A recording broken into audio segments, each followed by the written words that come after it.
Clerk, call the roll. Glenn Whitley, County Judge. Here. Roy Charles Brooks, Commissioner Precinct 1. Present. Andy H. Wynn, Commissioner Precinct 2. Here. Gary Fickus, Commissioner Precinct 3. Here. J.D. Johnson, Commissioner Precinct 4. Here.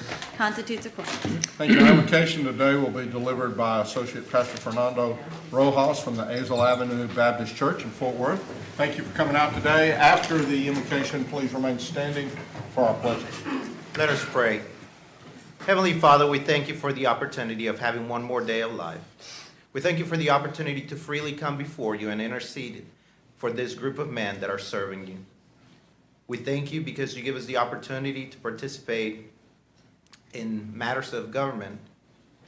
And we ask you, Father, that you give them wisdom beyond their knowledge.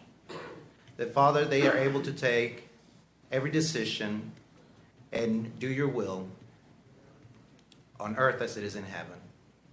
Father, we are grateful for these men who are serving you by serving their county. We're grateful for all the blessings that you undeservedly give to this county, to this state, and to this nation. And we do all these things, and we ask you for all these things in the name of Jesus Christ, your Son. Amen. Amen. I pledge allegiance to the flag of the United States of America and to the republic for which it stands, one nation, under God, indivisible, with liberty and justice for all. Honor the Texas flag. I pledge allegiance to thee, Texas, one state under God, one and indivisible.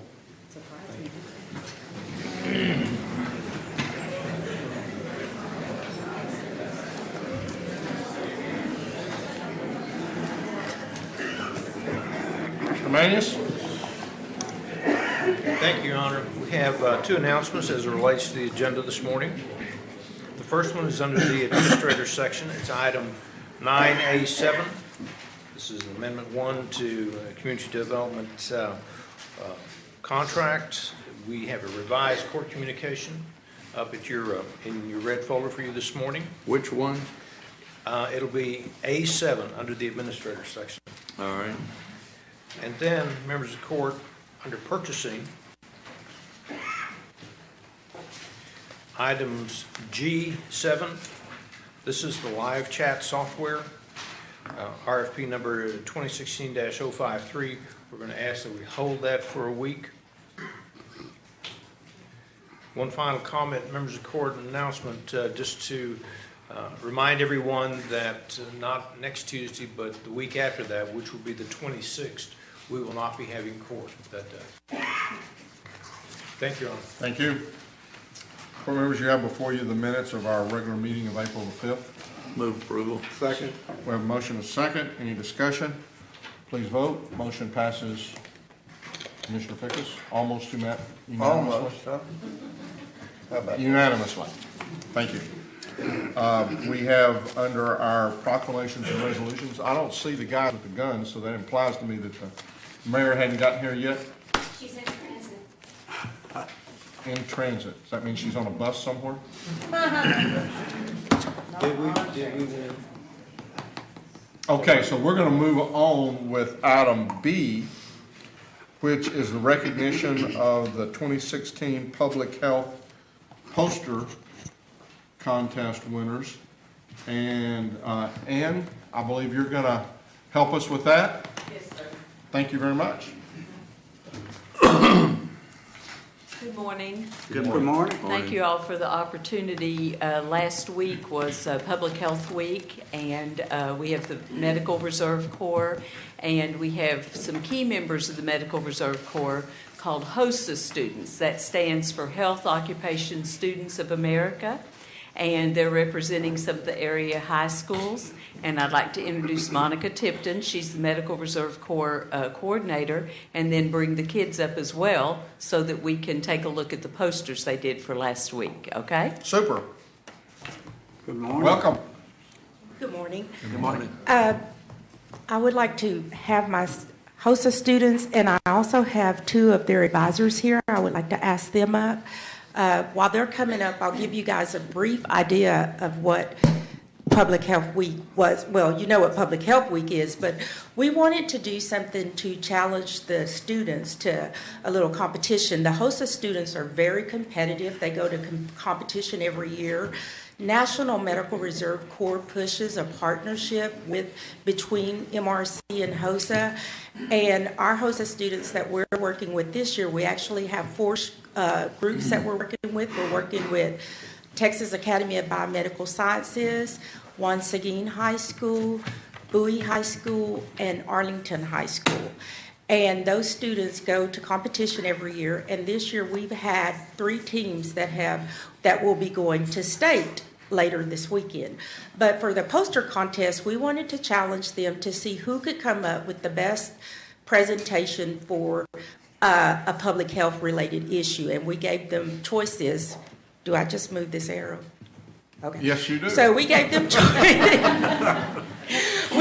choices, and the choices that we gave them that they could pick from was tobacco prevention, physical fitness, healthy snacks, and immunizations. So we had our team Beta Babes, which was from TABS, and Ms. Mumford, raise your hand.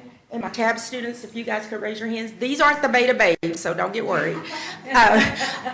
Some of the TAB students are taking college level courses, so they couldn't miss those courses today, so they couldn't all be here. But the Beta Babes did childhood vaccines, and they did a very good job of explaining vaccines. That's not an easy topic to explain, so they did a very good job explaining the vaccine process. We had our our One Seguin students who are here. Yeah, raise your hands. And they did the Eat Right, Be Bright, Healthy Snacks for Kids. And TABS did the Tobacco is Wacko. This is also the one that we did a competition and they won first prize. So this was a really cool poster. And we had the Nerd Jocks. Nerd Jocks? Yes. They came up with these names on their own. We had the Nerd Jocks that did physical fitness. And then we had Team Ricky Bobby, which is also from TABS, that did healthy snacks for kids, and they were our second place winners. And these kids have worked really hard on these posters, not just on these posters, but getting ready for competition and helping out with various MRC projects throughout the community. So I would like to please give them a round of applause for their hard work.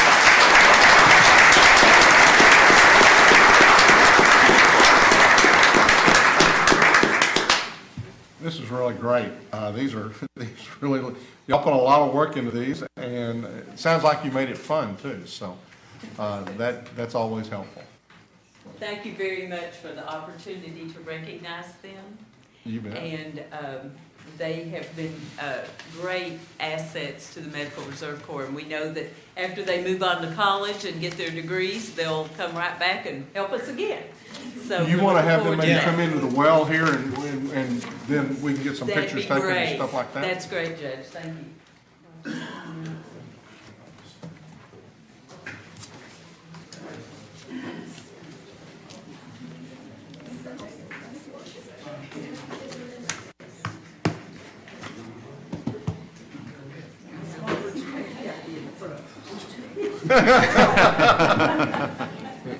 Those of y'all who are vertically challenged, please be in the front.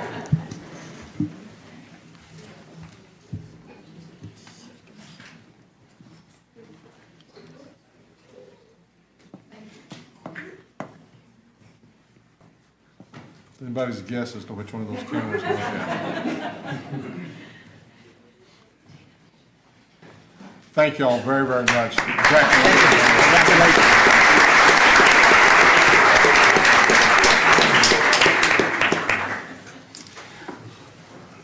Now I'm going to call on Ann Farmer to come on down, and I see that our mayor has, well, she was here. Raise your hand, where are you?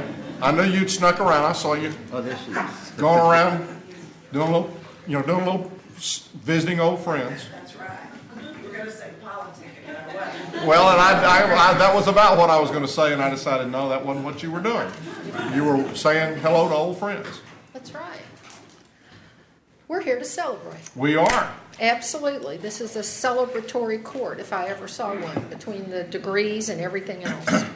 What we're celebrating is last fall's United Way campaign and the various departments that were very successful in raising money. We are celebrating in two different categories: percentage increase overall and highest per capita giving, and then actually three categories, the top two departments.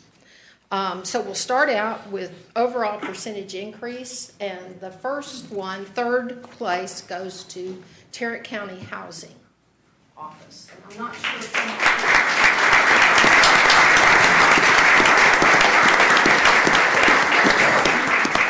they had indicated they had a major meeting that they couldn't miss. So second place in overall percentage increase goes to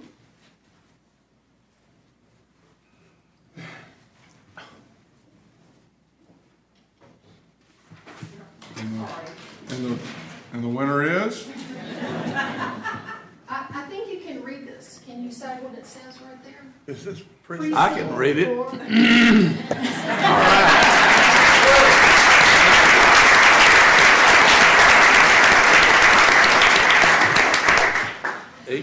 can see it. And first place in percentage increase is another short walk, and that is to our county judge's office.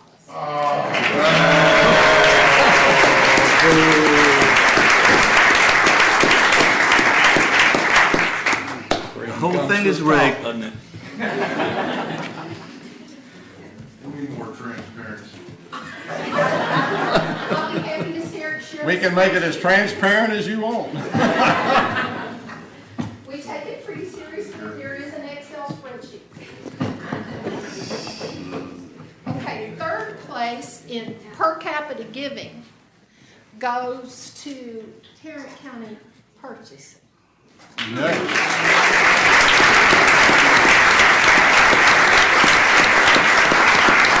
all remember that Jack's motto was third floor against the world. And Suey.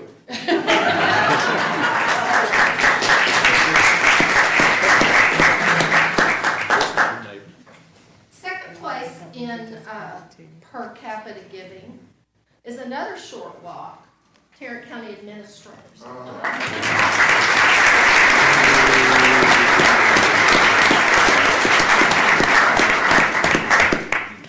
And first place in increased donations and per capita giving, both, right here, County Judge.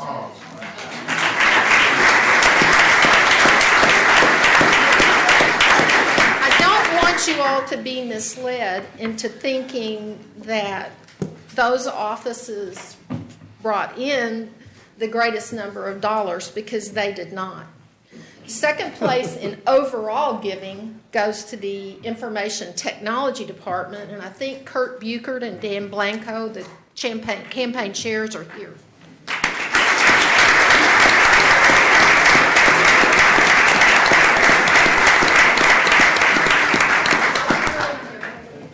Thank you.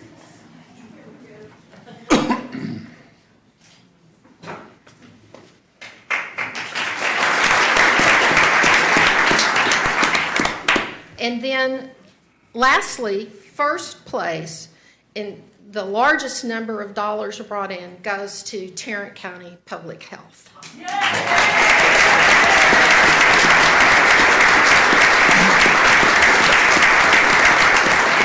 This year, I was really careful and I used discretion, did not show you the photographs of Ann Sawyer Caldwell dressed as Wonder Woman and Vinny dressed as Iron Man.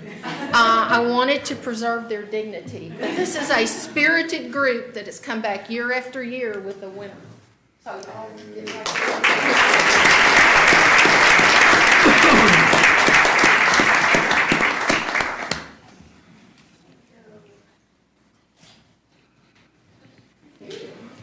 and I have one more announcement to make that most of you are probably aware of, and that is that your next campaign will have a new coordinator. In the last 15 years, we have raised close to $1 million. We've had a lot of fun, taco suits included. Before you became judge and chose to lead us, Judge, Betsy was our leader. As tax assessor, she hosted and chaired several campaigns for Tarrant County. During that 15 years that I've been here, there's been one constant about the United Way, and that constant was fried catfish. I am eternally grateful to Commissioner Johnson for his support over all of these years. Additionally,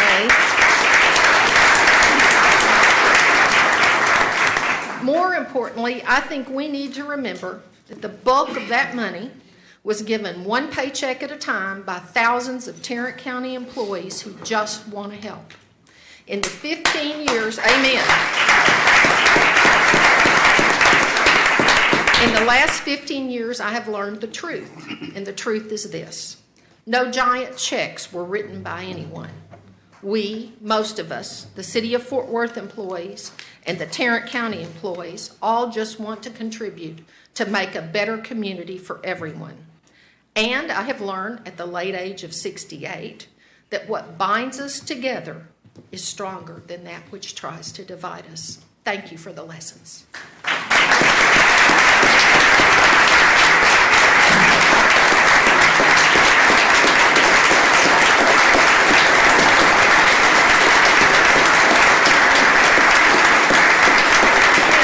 Walked off on that note, and I want to introduce to you another one of our leaders, and a guy that's been my leader for the last several years, and that's Tim Mckinney from the Tarrant County United Way. I've known him longer than that, but he's a pretty great guy, and he's got to share some news with you, and I think we have our former tax assessor here with some news as well. And we do appreciate, Ann, as Ann kind of alluded to, she is retiring. She has done a fantastic job in helping Tarrant County, not only in our United Way, but in all of the many volunteer efforts that our employees undertake year after year after year after year. And so we, again, thank you, Ann, very much for that. She makes it happen.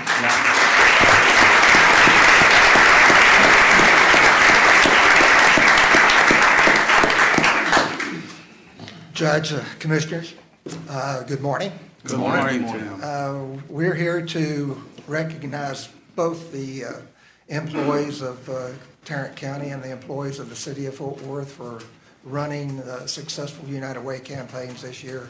I just want to tell everybody that I appreciate it very much. However, once again, Tarrant County has come out ahead once again against stiff competition. But I have to tell you, the city is narrowing the gap. So just be on your toes for next year. I want to recognize both Ann Farmer. We're going to miss Ann as her wonderful support of United Way and the coordinator she's been for the last 15 years. Also want to recognize Glenise Robinson at the city for running a very successful campaign at the city, and we appreciate her support very much. We're going to do something new this year in recognition of this wonderful friendly competition we have going on between the City of Fort Worth and Tarrant County. We've come up with an award, and this is the first year of the award, and TD's holding it right here. And so please come on down. We have not named this award yet, but it's a sculpture, and the man who sculptured this is Roger Latham. And Roger, please stand up and hold it.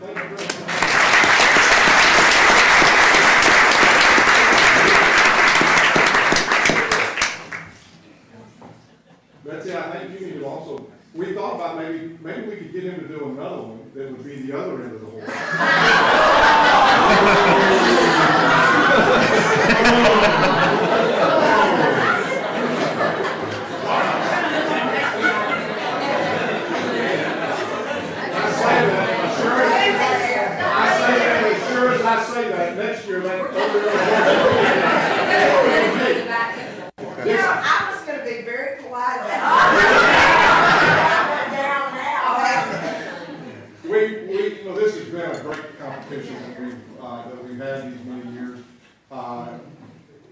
just, again, how well we work together and how we have fun and at the same time help people. And so I really want to thank you for this. And I also enjoy being here. Yes, you did. I pedal up and down Main Street there. I think this year we've kind of talked about going and serving a meal at one of our homeless shelters and seeing if we can't do some stuff together in that particular area. Yeah, we decided that no matter what we did, it was still for a wonderful cause. It benefited a lot of people, and so Glenn and I and anybody else that wants to go with us will go to Presbyterian Night Shelter and Union Gospel one and serve dinner one night as a payoff for our bet. Even though you beat us, you may make me wear a bigger apron and a hat. You want to feel? No.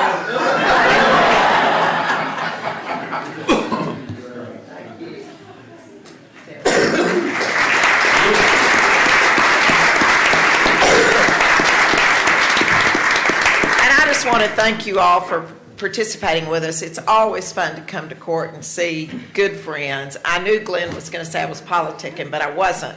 I was hugging my friends' necks because I don't get to see so many of them on a regular basis. I see you guys more often than I see the folks out here, but the city is ready and prepared to take on the challenge again next year, and we might get a secret weapon. Ann, how would you like to come work for us?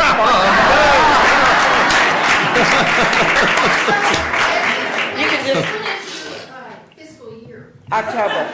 Okay, October 1st, I'll call you. All right. There we go. What can I say? It'll be fun, and it really is for an extremely good cause. And so we just appreciate the support of the county for all that you do for us at the city. And personally, I just appreciate all my friends here at the county. And I'm always glad to be back. Good to have you back in the building. Thank you.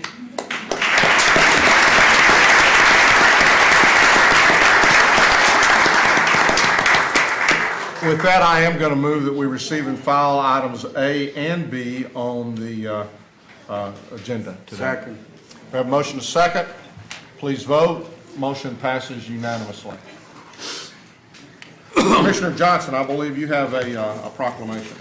I do, Your Honor. My proclamation is Donor Memory Garden, and they're going to have their celebration early Saturday morning. But if you would read that into the record, please. Whereas one of the most meaningful gifts that one human being can give another is the precious gift of life, sight, and health, and whereas the need for corneas and tissues surpasses the number donated each year, and whereas Lions Club International of District 2E2 and UT Southwestern Medical Center Transplant Services provide sight and tissue services in Tarrant and surrounding counties of North Texas, and whereas over the years Lions Club International, District 2E2 and UT Southwestern Medical Center Transplant Services have facilitated the contribution of 880 donors, resulting in 1,117 cornea recipients and over 16,102 bone and skin grafts distributed in 2015.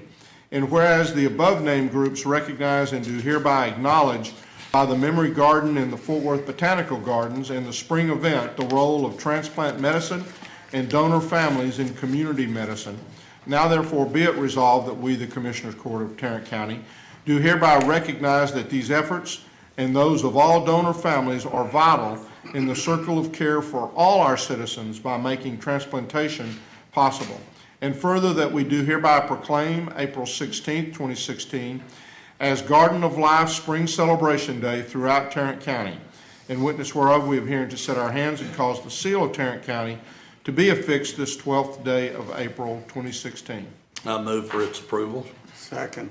We have a motion and a second. Please vote. Motion passes unanimously. And we have several people here to receive this proclamation. David Snyder, Second Vice President, Lions, Oregon and I-Bank. Suzanne Henderson, past District Governor of Lions Club 2E2. Is Suzanne here? No, she couldn't make it. She let me know last night she couldn't make it. All right. And William Timmons, registered nurse at the University of Texas Southwest Medical Center Transplant Services. Apparently he couldn't make it either. So let me. Oh, he's here, yeah. Oh, okay.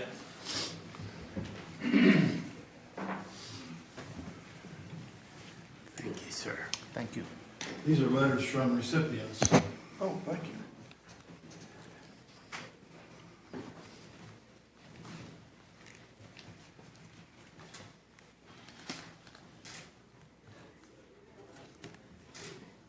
You gonna come up here and do it? I'm just here for the photos on this side. We can take that picture for you. Well, it's my pleasure to present this to you, and any comments you'd like to make, please. I've only lived in the Fort Worth area for about 5 or 6 years. My wife is a local though, and she won't move out of Tarrant County. Good for her. I have been with the iBank. This is coming on my 3rd year, the Lions iBank. I want to tell you, in working with all the different service agencies in Tarrant County, like DARS and like Cornerstone Associates and the Community Eye Clinic, there are more services available for the visually handicapped in Tarrant County than in either Dallas County or Harris County, and I'm proud to be a part of it. Thank you very much.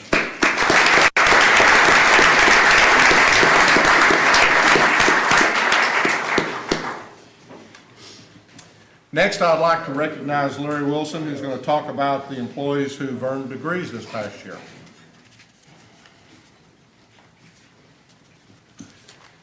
Just to recap, the tuition reimbursement program started back in 1998, and since that time, over 700 employees have taken advantage of that. Not all earned degrees, some just took courses as needed. And in 2008, the court began recognizing those people, and today we have, it's been about 3 years since we did the last recognition, and we have people here today to be recognized by the court. And some of these people I'm seeing for the first time. This is all done seamlessly and electronically in the background, and unless I know them in some context, I've never seen them before today.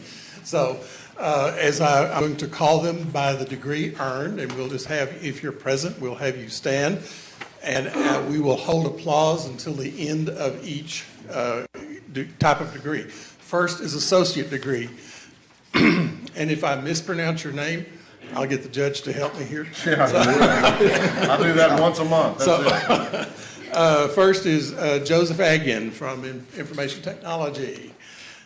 Stacy Barbella from Public Health. Ada Carpenter, CSCD. Dacry Devers, Precinct 4. Kimberly Provost, District Attorney.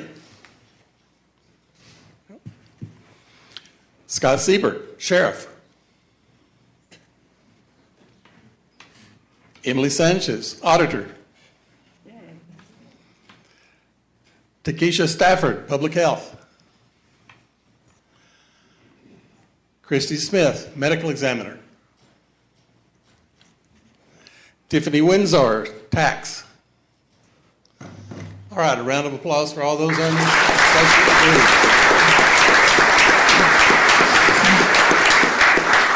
Next, we have bachelor's degrees. Robbie Orberg, County Clerk.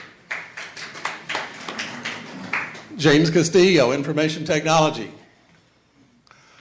Clarence Dixon, Sheriff. Heike Dykeman, Sheriff. Floyd Heckman Jr., Sheriff. Sonia Jones, Public Health. Amanda Key, Precinct 3. Rebecca Powell, District Clerk. Jason Murphy, Precinct 2.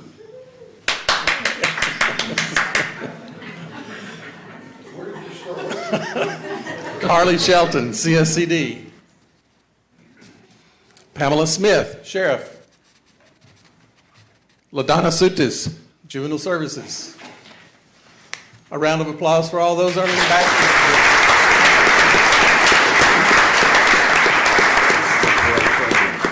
degrees. 2 people earned Juris Doctorate, law degrees. Sybil Davidson, CSCD. And Kyle Gibson, District Attorney. A round of applause for them.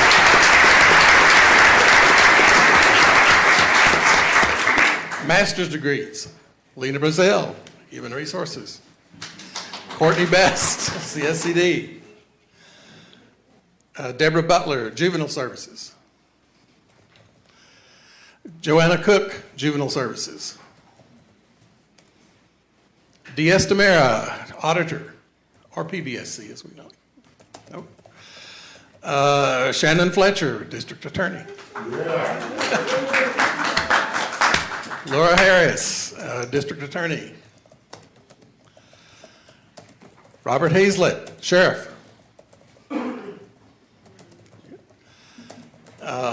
Joanne Holdifer, CSD. Latasha Jackson McDougall, CSCD. Graduated with honors. Sharon Jones, Public Health. Christopher Kemp, Domestic Relations. Frank Minikin Jr., Juvenile Services. Summa cum laude. Christopher Nashafa Thank you. Information Technology. Sorry. Chris. Stephanie Rhodes Reese, District Clerk. Jerry Stencil, CSCD. Rain Wallace, CSCD. And Tyra Weaver, CSCD. That's it.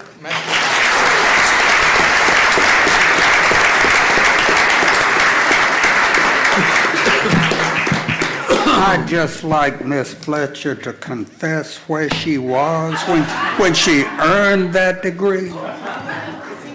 All right then. Congratulations to all of y'all, and thank you very much for the effort that you made and for being here, so we appreciate that. I would like to move that we receive and file the folks who earned these degrees. Second. A motion is second. Please vote. Motion passes unanimously. Thank you all very much. Court members, you have before you the consent agenda. Move for the approval of the consent agenda. Second. We have a motion and a second to approve the consent agenda. Please vote. Motion passes unanimously. Mr. Manius.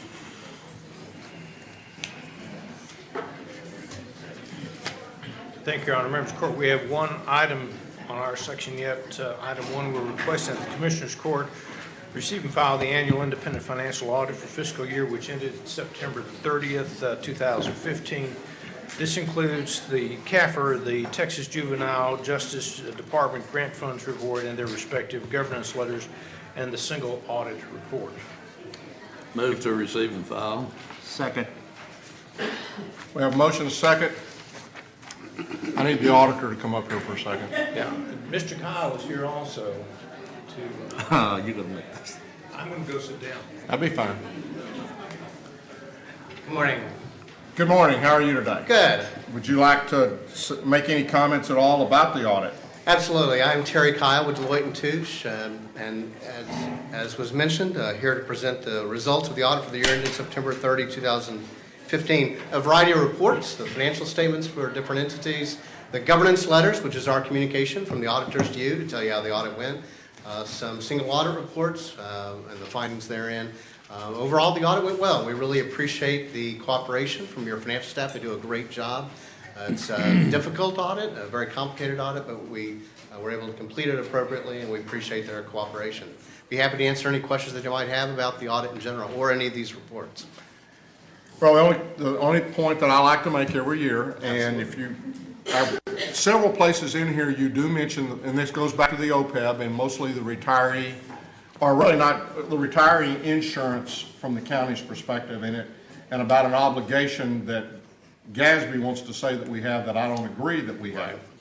And if you read on page 13 of the report, under the section that is called financial section, under pension and other post-employment benefits, it says the county is committed to fund pensions and retiree health care.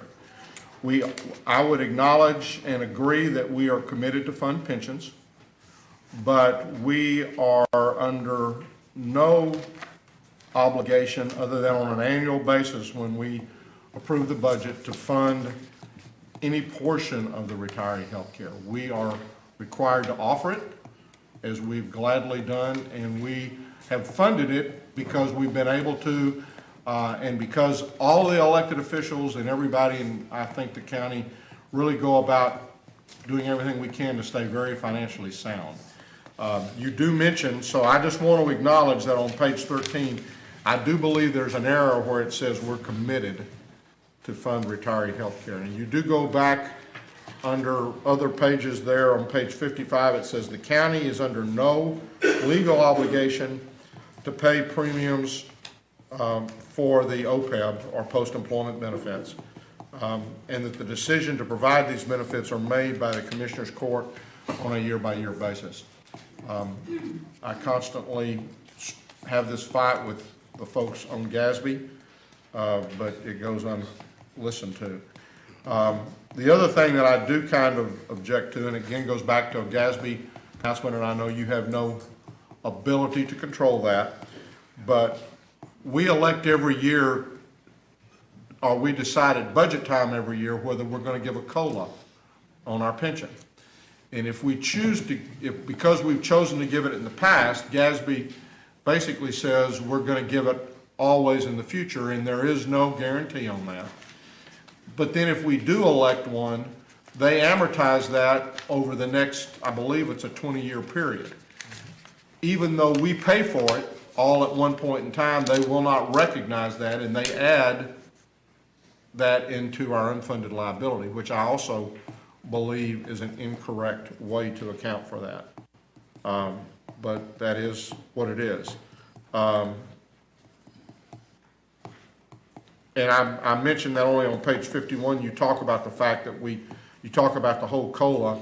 I wish that we could add a little statement in there, and I don't know that we can or can't, that would basically say when we elect a COLA, that the court and that the county funds 100% of what the actuaries tell us the cost of that COLA will be.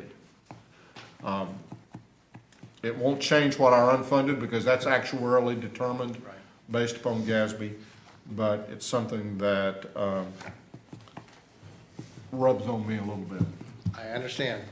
So thank you for being here. Thank you for being for bringing this, and I don't think I have any other questions. I don't know about the rest of y'all, but this is just the annual routine. So all right, thank you. Thank you, Terry. Thank you. If there are no other questions or discussions, please vote.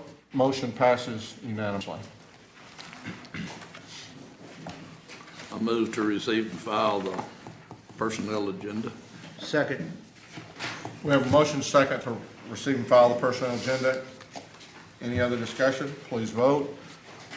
Motion passes unanimously. Ms. Glenn, if you want to come up and do the Thank you. second item on yours. We have one additional item. We're asking the court to approve terminal benefits for the sheriff's office. The sheriff is requesting a waiver of 240 vacation hours. He has an executive chief deputy who's leaving at the end of May. We're estimating that the cost to the general fund will be approximately $19,300, including fringe benefits. Move approval. Second. We have a motion second. Any discussion? Please vote. Motion passes unanimously. Thank you. Ms. Tidwell?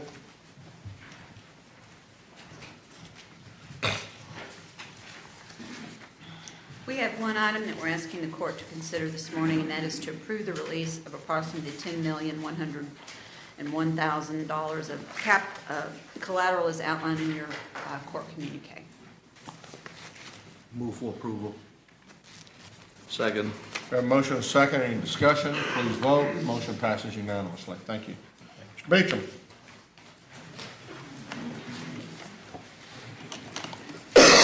Sui. Good morning. Good morning. Art interpretation is normally in the eyes of the beholder. That statue to me looks like a skinny feral hog with long hair. I would expect that from somebody from Arkansas. We do have 6 items for your consideration this morning. Our first item is a bid award recommendation for bid 2016-066, setting a contract for sprinkler inspections and backflow preventer testing, maintenance, and repairs. Recommendation be toward a per enterprise basis, awarding to the primary, secondary, and alternate vendors with all specifications. Move for approval. Second. We have a motion and a second. Any discussion? Please vote. Motion passes unanimously. Item number 2 is another bid award recommendation for bid 2016-067. This is our annual contract for electronic fire alarm inspection, maintenance, and repairs. Recommendation again will be to award on a per enterprise basis, awarding to the primary and secondary and alternate vendors meeting all specifications. Move for approval. Second. We have a motion and a second. Any discussion? Please vote. Motion passes unanimously. Item number 3 is another bid award recommendation for bid 2016-085. This is a bid for elevator replacement at the original ME's office building. A recommendation be toward the low bidder, A&F Elevator Company, in the amount of $96,395. If the court approves this, we're seeking contract approval, acceptance of the payment, and performance bond. Move approval. Second. We have a motion and a second. Any discussion? I'm assuming that we didn't do this in the replacement when we did all that building out there? Okay. Please vote. Motion passes unanimously. Item number 4 is again a bid award recommendation for bid 2016-088. This is our annual contract for automotive and light truck body repairs. Recommendation be toward a per firm fixed price discount and warranty awarding to Reed's Auto Collision. Move for approval. Second.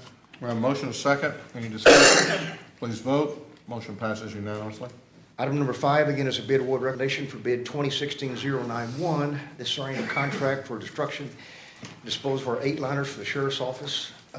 Recommendation would be toward a per enterprise basis, awarding to the primary and secondary vendors as shown in court communique. Move for approval. Second. We have a motion and a second. Any discussion? Please vote. Motion passes unanimously. Number 6, our last item, again, is a bid award recommendation for bid 2016-092. This is a bid for shower renovation at the Tarrant County Correction Center. Recommendation be to award the low bidder, Prime Coat Coating Systems, amount of $62,165. If the court approves this, we're seeking contract approval and acceptance of the payment bond. Move for approval. Second. We have a motion and a second. Any discussion? Please vote. Motion passes unanimously. Thank you, Jack. Commissioner Johnson, I believe you have an interlocal agreement. Move approval of item 9K, 1A, B, C, and D. Second. Got a motion and a second. Any discussion? Please vote. Motion passes unanimously. Are there any appointments today? There being none, then you have before you the claims, including the addendum. Move approval of the claims, including the addendum. Second. We have a motion and a second. Any discussion? Please vote. Motion passes unanimously. Mr. Manius, briefing items. Thank you, Your Honor. Members of the court, we have 2 items to bring to you this morning. The first is a presentation on the state pilot project to develop a model for reentry and reintegration. Mr. Wes Jury, who is the chairman of the Texas Workforce Investment Council, is here to address the court. You might also recognize him as the past president of the Arlington Chamber of Commerce. Mr. Jury. While Wes is coming, let me just say that a couple of months ago, Chaplain Rich Stodlin and Wes Jury brought this innovative reentry program to my attention, and my office, as well as the county administrator's office, have worked with them over the last several weeks and months to check all the boxes and to vet this program as a pilot program that we could roll out within a defined area, which is mostly the city of Arlington, and to build consensus among the various stakeholders here at the county that this was in fact an effective program and something that is likely to prove beneficial to the reentry population. Wes is going to present it to you this morning, and I hope that you will agree with the Criminal Justice Advisory Council and others who have looked at this and said, yes, this is something that we need to do. Thank you.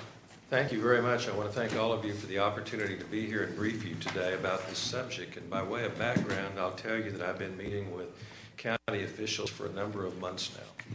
This really had its genesis when, as chairman of the State Workforce Investment Council, we began 3 years ago building the current state 8-year strategic plan. What's not well known, I've found, is that in Texas, the state workforce system is actually comprised of 8 separate state agencies. And the 3 that may surprise you are the Texas Veterans Commission, the Department of Juvenile Justice, and the Department of Criminal Justice. There are 8 agencies that all focus on implementing, funding, and managing 19 separate programs funded by the Department of Labor and or the Department of Education. And what the council is called on every 6 to 8 years is to propose to the governor a strategic plan for the state system that then those agencies align with in terms of their pursuit of building a highly trained workforce in the state of Texas. We've managed to move the silos together over the years. The last 6-year plan, completed last year, has succeeded in integrating 5 of the agencies. The 3 I've just mentioned we're working on integrating in the next 8 years.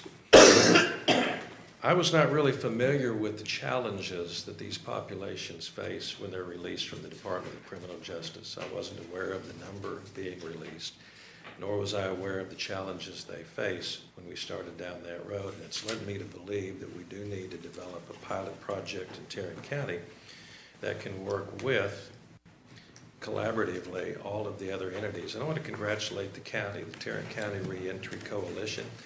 I'm working very closely with now. Steve Gordon runs that, as you know. He has 47 social service agencies that are collaborating within that sphere. I brought him the 48th this month. I'm working with your Tarrant County Criminal Justice Committee. I want to acknowledge Les and the work he's doing with that group, and I've now been participatory in it.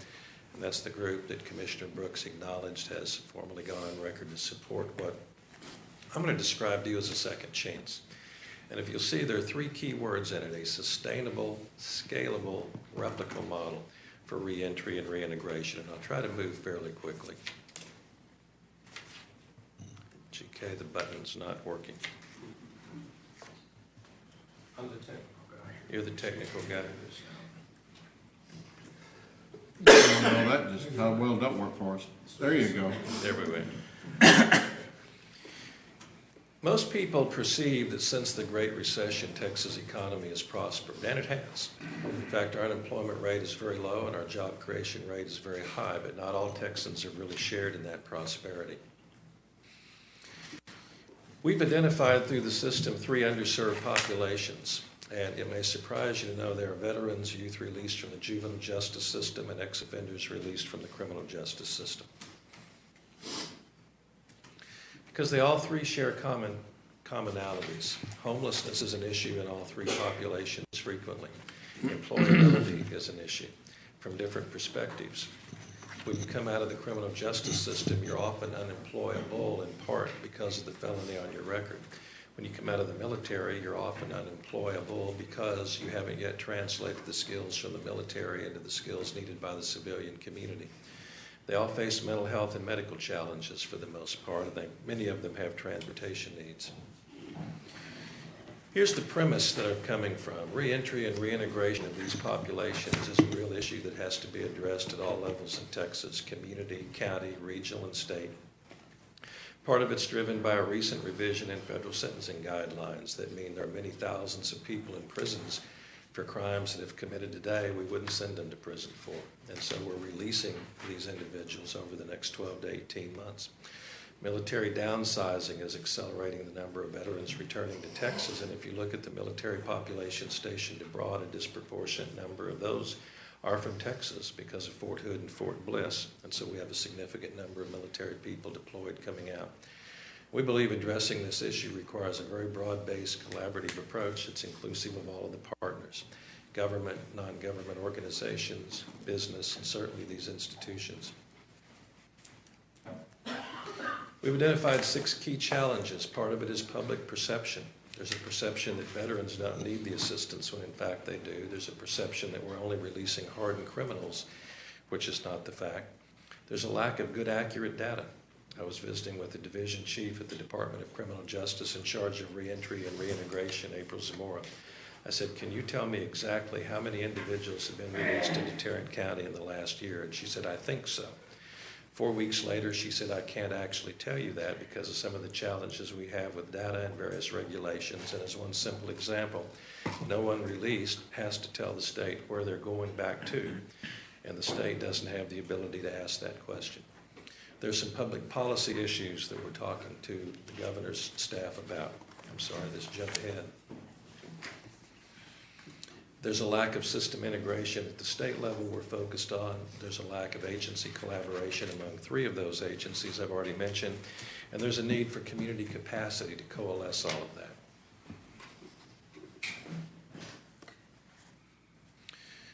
We're currently focusing on 6 needs: employment, housing, transit assistance, mental health and medical services, life skills training, and faith-based support.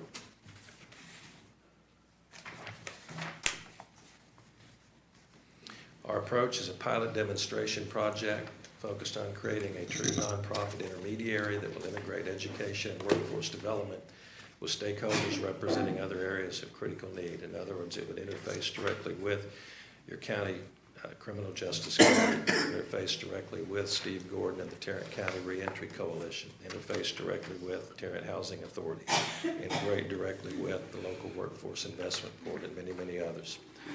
Establishing a model that again is sustainable, scalable, and replicable based on best practices of the research that we've been doing and looking at how other states have been handling these situations. The organizational framework we've laid out is a regional steering committee, county advisory committees, and you see the plurality. We're starting in Tarrant County only, and in part that's because you're farther along than the other counties in North Texas. And again, I commend you for that. As other counties choose to become involved, we'll consider getting them involved, but our focus right now is simply Tarrant County and the cities within Tarrant County. And we're mapping out services with teams of housing providers, workforce providers, transit, mental health, and we've now added to that mental health and medical, life skills and faith-based groups, building organizational frameworks around all of those. The conceptual proposal is Redemption Bridge, a 501c3 nonprofit, employer-led intermediary serving as the initial point of contact for seamless reentry for veterans, adult, and juvenile offenders. We'll be working in partnership with Cornerstone, a Fort Worth service provider, and Doors, a Dallas-based service provider. We're located at the Yet Center in partnership with the Salvation Army. And I'll give you a brief sense of the response to that. When I met with Mike Berry at Alliance Airport, he said, every time we try to recruit the 452nd company to Alliance, they always ask us one thing: where's my workforce going to come from? The 451 companies you already have on Alliance have probably already hired the best and the brightest. And so we're in the process of working with Mike and the staff at Alliance to introduce this to all 451 companies currently operating at Alliance Airport. When I met with Matt Rose at Burlington Northern, he said, I went to a White House summit on this some time back, and I thought about getting involved because it's the right thing to do. And we tried to, but we weren't really even sure how to engage or who to engage with. So if you're telling me there will be a structured approach, I'll work with you. And so those are 2 examples of the kind of individuals in Tarrant County who have agreed to work with and in support of this initiative as employers who are willing to hire these populations. Dennis Knutz, I'll give a kudo to at Acme Brick. He said, I have 11 manufacturing plants around the state. On any given day, I need people at every one of them. I'll certainly work with you to try to engage these populations and see if we can employ them. I'm meeting with housing authorities and the regional director of HUD. All have been receptive. I've met with all 3 workforce boards in North Texas. I've been meeting with the independent school districts. They've surprised me.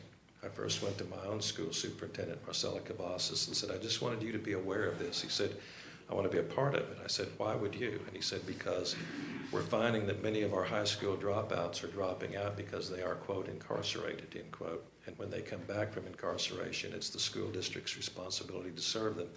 I need to be a part of the initiative. I need to be a part of the conversation. I've been meeting with law enforcement officials, criminal justice officials, governmental officials, mental health and social services, and the faith-based community. Your own district attorney, Sharon Wilson, and I have met. Her first question to me this morning was, we're now working with you on this project, aren't we? And I assured her that thanks to her commitment, and her staff, yes, she was. This gives you a quick sense of what other states are doing, and it's something that we've got to look at doing in Texas. Pathways to Prosperity event engages business leaders in Milwaukee. Birmingham area employers work to break down barriers to employment for those with criminal records. Connecticut governor announces job program for a second chance society. Maryland's Governor Hogan administration commits to get more jobs for ex-offenders to keep them from returning to prison.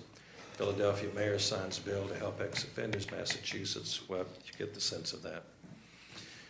What I'm really here to say is that on February 2nd, 2016, the Tarrant County Criminal Justice Committee recommended support of this initiative. That committee is going to serve as a primary point of contact for our interaction with Tarrant County's criminal justice system, and the Reentry Coalition is a primary point of contact for our interaction with Tarrant County's social service agencies. And we'll are building similar coalitions around the other topics I mentioned, like employment and housing and mental health and medical services. What essentially we're going to be doing is serving again as a true intermediary, but we'll receive information routinely for those individuals being released. We'll be able to disseminate that information to the various constituencies we've talked about. We'll be able to ensure that before they're released, and this may surprise you, they actually come out with identification and a social security card. I found that a significant number of inmates released don't have either when they come out. Before they can even register with the workforce board or do anything, they have to go through the motions of getting a social security card and some type of a state identification like a driver's license. We can facilitate that on the front end. We can help them get pre-registered with many of these agencies. We can make sure that the day they come out, we've already got them ready to begin re-entering society. And what I was told by Brian Collier, who I've come to know and respect, he's the Assistant Deputy Director of the Texas Department of Criminal Justice. He said there are two critical issues we found when we release someone. When they go back to their community, if they don't find employment or a path leading to employment and housing in a relatively short period of time, we're going to get them back. And we've simply started the cycle all over again. So we believe that this is an important initiative. It competes with no one. It collaborates with everyone. It serves as a single point of contact for pre-reentry. It serves as a source of facilitation post-reentry among those populations and all of the agencies in Tarrant County that are here to serve them. We welcome all of them. We look forward to working with all of them. We look forward to working with you, the court. I'll be pleased to answer any questions you may have. Questions? Well, Wes, we talked many times, and Chaplain Stockman, thank you for leading this effort. Thank you, sir. Yes, sir. Chaplain Stockman is a Marine, by the way. Russell. Can you tell?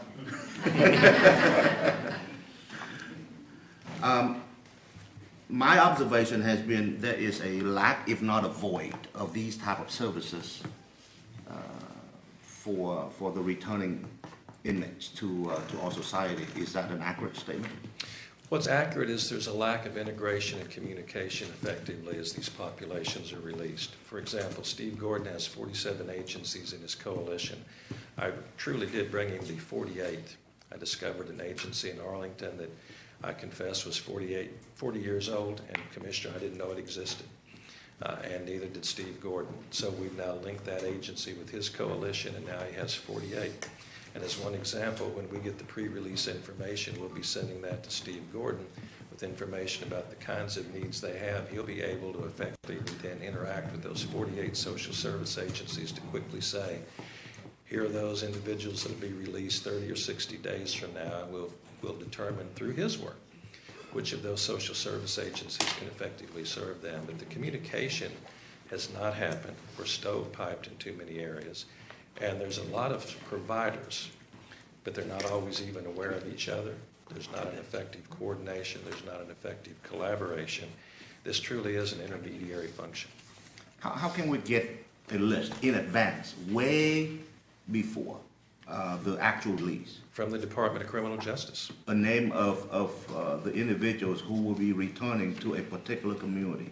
Names so we of can prepare. individuals, needs, employment background, that's the kind of information I've been meeting with the governor's staff and the Department of Criminal Justice. Does it to take arrange. a change in legislation or? No, it does not. Okay, just an executive order will make it happen, okay, good. Do you have, I know that we have mental health connection, is this reentry, is this kind of like a reentry connection, and do y'all meet fairly regularly, as does the mental health or the IDD connections that have begun in the county? When you say we, who's the we? Those 48, I mean, you indicated there were 48 different groups. There are 48 social service agencies that are members of the Tarrant County Reentry Coalition that Steve Gordon manages. I don't know how frequently he meets with all 48 agencies. I do know that he's working directly with all 48. He has a monthly meeting of that coalition, which I now attend routinely. So for at least monthly, all 48 of those groups are getting together? Yes, Good. now those are social service agencies. That's not housing, that's not employment, that's not mental health, medical.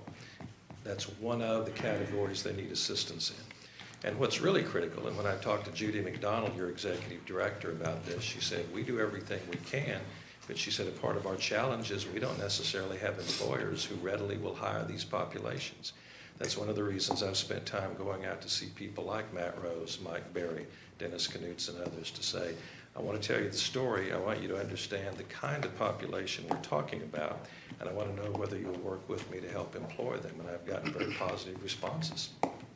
And Roy, I know you're very familiar with mental health as well as the IDD. Let me just say that the Tarrant County Reentry Coalition is the outgrowth of this commissioner's court's efforts to establish a reentry program. What the county did was to establish the continuum of care, the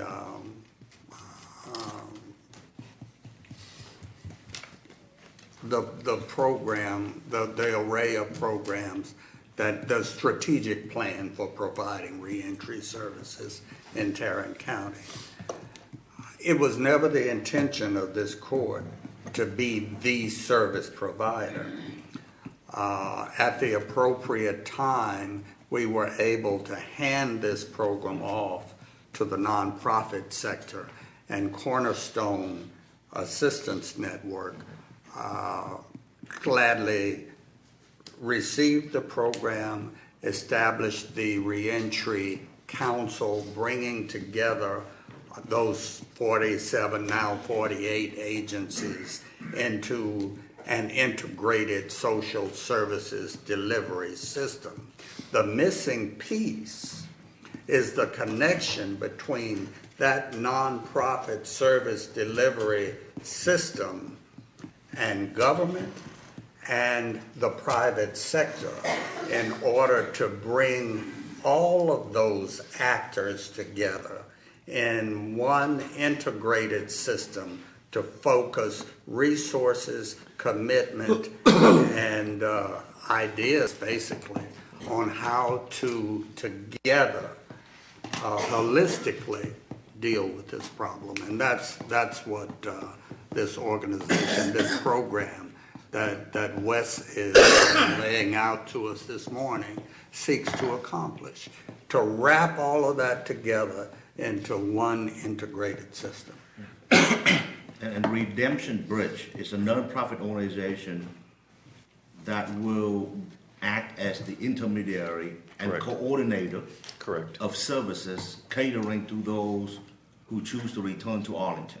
It'll interact with the agencies pre-release, it'll interact with those released, and the service providers post-released. It will not duplicate services. It's not going to compete with any of them. Good. It's going to do just like we did with the Reentry Coalition. When we find an agency, a social service agency, we referred it to Steve Gordon. as we're recruiting employers, we're going to identify those specifically to Judy at the Workforce Board, so she knows that's a list of companies that have agreed they will look at this population. We'll be working with her to get them pre-registered with the state system before release rather than after release, so that we can move forward on employment opportunities rapidly. Patricia Ward and I were talking before the meeting and plan to meet next week about how Tarrant County Housing Authority can be involved on the housing side of the issue. The regional director of HUD's agreed to be supportive of this and look for funding that can provide assistance. So we've been doing our homework. We've been meeting for over a year with an awful lot of people before we brought it to this point, even before we brought it to the Criminal Justice Committee. Thank you. Any other questions? There is a price tag for this. There is a price tag for this. The overall budget's $451,000, but that's a small amount compared to keeping people in prison or reincarcerating them when they're released. And the ask of Tarrant County is? The ask of Tarrant County is to consider at least $50,000. Have we been giving some amount to reentry over the last years? I know at one point in time we actually funded the coordinator. Yes, I believe that It's around $40,000 to $50,000 a year. yeah, it's about 40,000. So it sounds like we've maybe got that set aside. No. We tend to buy services from Cornerstone. We purchase services from Cornerstone. This is an additional piece of the system that fills a gap, that serves a need, an unduplicated need. So we're talking about additional and separate funding. So that's been put in line with the budget, or will be turned in with the budget requests as we start our process? I would ask that we consider a bridge from here until the beginning of the next fiscal year so that we can start this program immediately. Okay, so we're not that's not on the agenda for today? We're not agendized for Okay. that, no. Okay. Well, then we need to look at getting that, I think, as we go forward from that standpoint. So, Wes, what we need to do now is to determine and quantify the amount of that bridge. Certainly. The proportional amount of the 50 that will bridge us to the beginning of the next fiscal year when we can put the entire amount in the budget. I'll be happy to work with your office. Thank you, sir. Thank you, Wes. Good work, good job. Thank you. Thank you, appreciate it. Thank you, Wes. I'm having a little hard time looking to the left, but I do know that we've got a former state rep, Glenn Lewis, in the audience. Glenn, welcome. Appreciate you being here today. Next is Tarrant County Hospital District Bond Package update. Thank you, Your Honor. Members of the court, I won't take too much time on this particular item, but I did want to give you an update. I think you might have received a document from us last Thursday as related to that. And I'd just like to point out a couple of things. We're already going to make one change. What we'd like to do is give you an opportunity to look at this and to give us comments. Next Tuesday, we're going to seek your approval of this RFP so that we can put it out on the street. So if you'll give me a few minutes, let me just run through a few things. Just to point things out, let me first say that since you all approved us to move forward on this process, which was literally about a month ago, we've been meeting with JPS, and we've put together a team which comprises of our staff and also JPS staff, and we have worked collaboratively on this RFP. So the RFP that you see, the documents that you'll always be seeing, will be a joint development process with both JPS and Tarrant County. Of course, our office is taking the lead on this particular item. This is the first of two, possibly three RFPs that we're going to be utilizing in order to get us to the final development of a possible bond package for JPS. If you'll look on page 1, I think each of you have a copy of this. We are going to require that there is a mandatory pre-proposal conference, a pre-bid conference, if you will. We do have a date there of April 28th. That date is going to change. It'll probably be the first week of May, so that we have all the players in town so that we can move forward with this. As I said, it's a mandatory pre-proposal conference, and we will also be, it'll be here in the courtroom, and we will also be videoing that and running that as a live pre-bid conference. Why do they have to be here versus being able, if we're going to do it live streaming, why couldn't they? Because there may be questions that people ask during that process.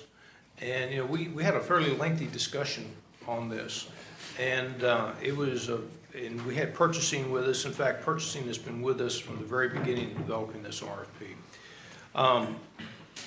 Both the team from JPS and our team felt like this is such a big thing, and that we're seeking a national firm, nationally recognized firm to do this, that it was important that they be present. So, You know, I don't understand it. I mean, if we've got somebody who wants to bid, certainly it would be to their advantage maybe to be present, but I do not understand why we exclude someone from bidding on a project simply because they did, especially when we're looking at national folks. You know, what we're basically saying is we're gonna ask them to come in from wherever, bring whomever in. And if they choose not to do it, I think that puts them at a disadvantage. But I don't know why we are excluding somebody from bidding on this project if they want to. Your Honor, that's why we're talking about it today. If the court decides that you want to have a non-mandatory pre-bid conference, we are going to have a pre-bid conference. But if you all do not want it to be mandatory, then we don't need to make it mandatory. Can we use video conferencing technology, Skype? Don't we have WebEx now? Can we do that? The problem is we're going to be setting this up in the courtroom so that we can capture it on video. So whatever technology we have available in the courtroom is the technology that we're going to have to use. Just a thought, if they're not here, I think it would be mandatory that they execute a document that says they observe the meeting via video or whatever. I mean, I understand, and I don't have a disagreement with that. In my opinion, if they don't come, it's to their disadvantage not to be here. But if they would, if they would prefer to still bid, then they bid, and they may end up getting eliminated because they didn't respond appropriately to a question that was asked. And had they been here, they would have known that. Or had they watched it on the video, they would have known that. That's why we have gone to mandatory pre-bid conferences in the first place, is to eliminate that confusion factor. If someone's in the room and can ask and get an answer to a question, then the likelihood that they will respond inappropriately is lessened, and the likelihood that we'll have challenges based upon confusion about the process is lessened as well.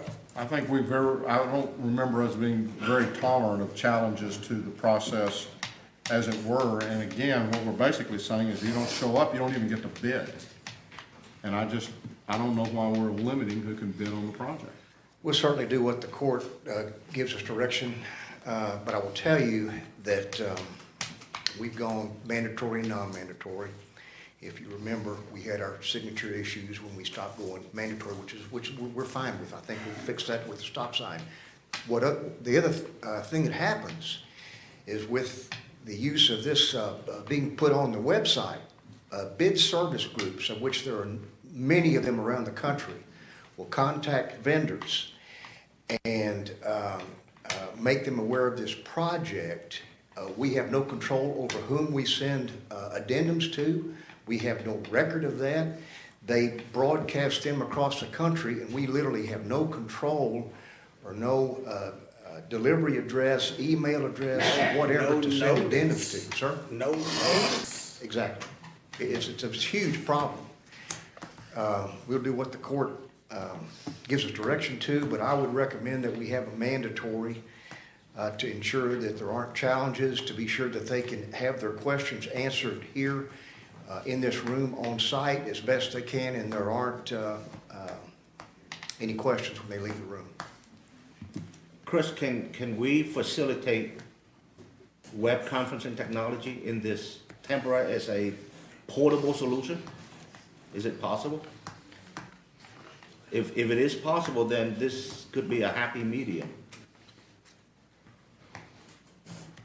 Commissioner, we have not facilitated that before for this kind of setting, but this WebEx that is broadcast, but how effective that's going to be an experiment since we have not. There'll always be a first time to everything. I'm not sure that's a yes. The problem is, if it fails, okay, if we say this is the first time and it fails, then we're going to have a large number of challenges because people say, we tried to get in and we couldn't. Okay. I don't have any problem, I mean, I think that was a good alternative. Basically, I think the video is a good process because that will make all the questions available. But as far as I'm concerned, and I'm just a voice of one, but I do not want to limit and force someone in order to be able to bid to have to be at the meeting. I think it's to their advantage to be at the meeting, but if they choose not to, then so be it. Jack, is audio enough? Audio conferencing? If video conferencing doesn't work for whatever reason, can we fall back onto audio conferencing and be able to communicate questions, answers? We've not done that before. Let me make, we can move on from this standpoint. I'm just going to make a motion that we do not require mandatory attendance in order to be able to bid, and if I get a second, we'll vote, and if I don't, we won't.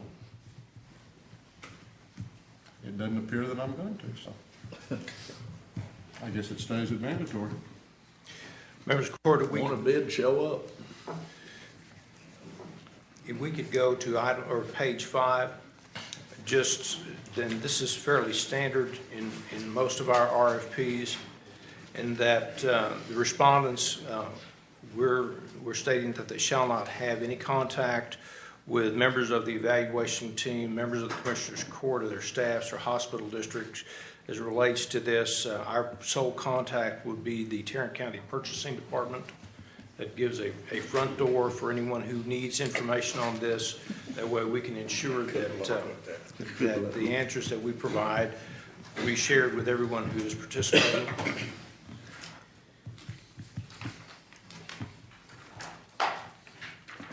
Well, I believe that now under state law, they're required to disclose any contact. Once a contract is entered into, under the 1295 program, they'll need to go ahead and they'll need to make those declarations, yes. They don't have to make it before? No, sir, it's just at the time of the contract.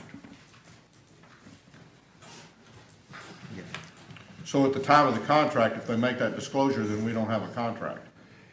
Actually, if they don't make that disclosure, then the contract is null, basically. Well, if they make the disclosure, it's null too, because they violated the terms of the RFP. You might notice that on that, it says that it may be it may be an issue that would result in disqualification. Which also means that it may not. That's correct. It says, any contract regarding this RFP may result in the respondent's disqualification or removal from consideration by the Tarrant County Commissioner's Court. It gives the courts that flexibility. We can Okay. really make things complicated, can't we? Yeah, we can. And we wonder why some good companies don't bid on any governmental contracts. Okay. I want to point out on page 11 of this agreement, of this RFP, excuse me, this is the general scope. And I know that you all have read this, and if you have any questions or concerns about it, we believe that it encapsulates that element of the first RFP that we discussed with the court previously. So if you have comments, let us know. And finally, if you will look on page 15, this is the evaluation criteria and the percentages that we have allocated for those 5 different elements. And as you can see, they add up to 100%.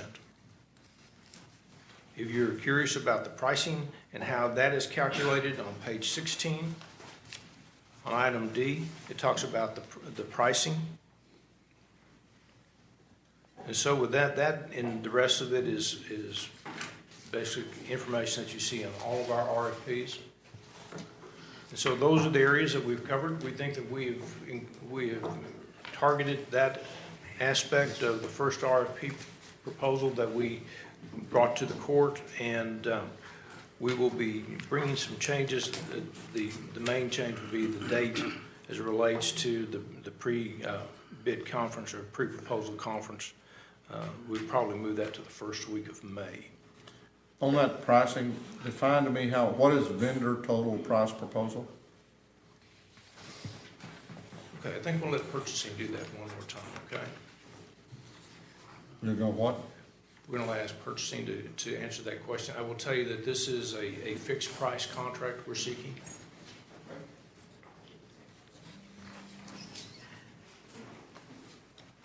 It's too complicated for Jay.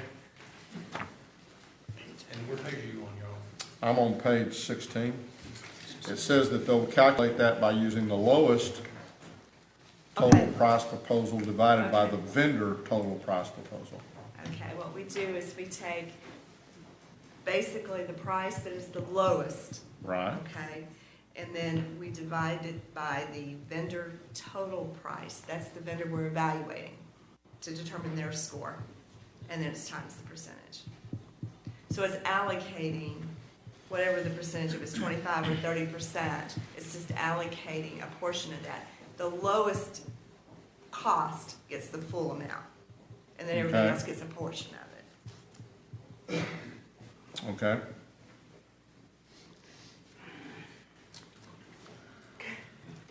I'm gonna have to run, can you give me an example of how that, give me 5 deals and just show me how it would be calculated, show me how, because what we're basically talking about is how many points the next one doesn't get. The first one will get 25, the lowest one will get 25, and then No, the lowest one does not get 25. The first one the lowest one gets 25. which I think is what I just said. Right, that's what you said. You're right. And then everybody else gets a portion of that based on how higher their price is.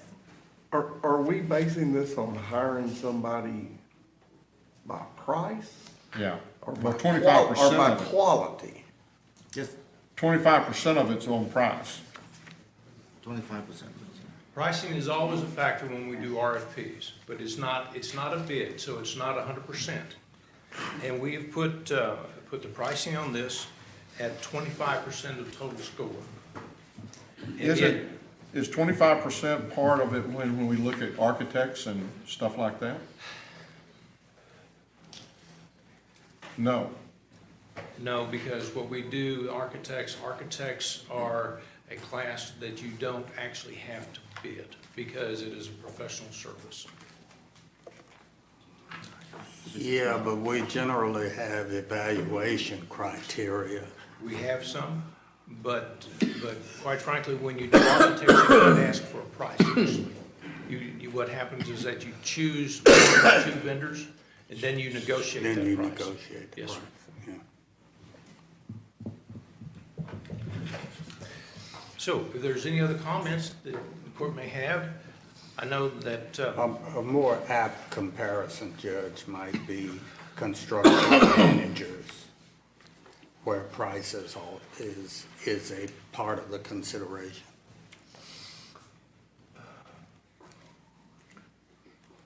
I just hope we hired the Yeah. best firm.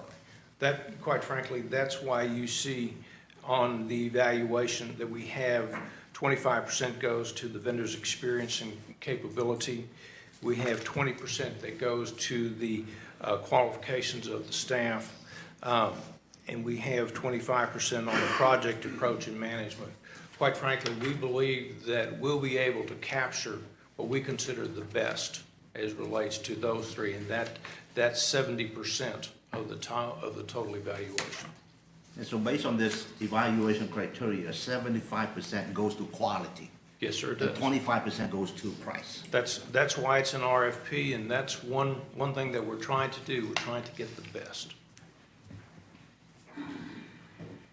And I think we discussed it. Who's on the evaluation team?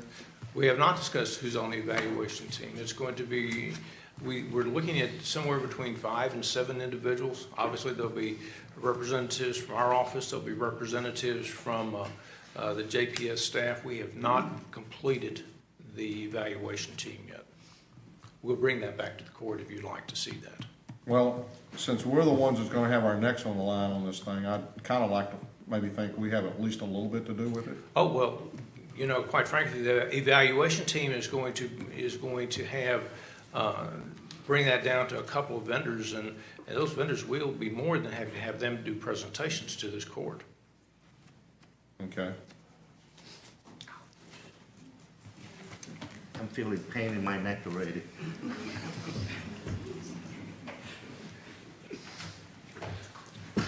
Remember, we talked about leadership, and we talked about leadership. Well, that's what I'm saying. We're the ones Absolutely. leading this effort, and so. Absolutely, and we're depending on the court to provide leadership on this, and there's not going to be any move at all to cut this court out of any of these decisions.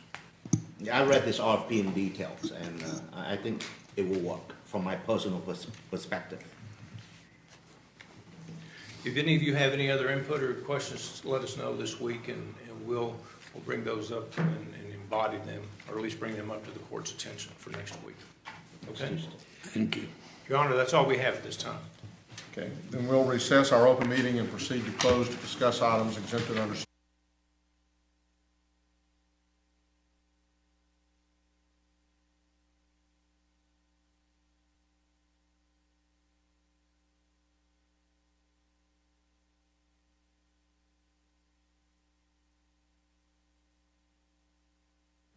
Also received a master's degree. From UTA. Really? And he didn't mention that. We'll Did make she that seek correction. county reimbursement? Yep. Okay. Well, we'll also try to I mention asked next her time. about it, she said, I don't know why, so he didn't answer that. Okay. Anyway. There being no further business, we're adjourned.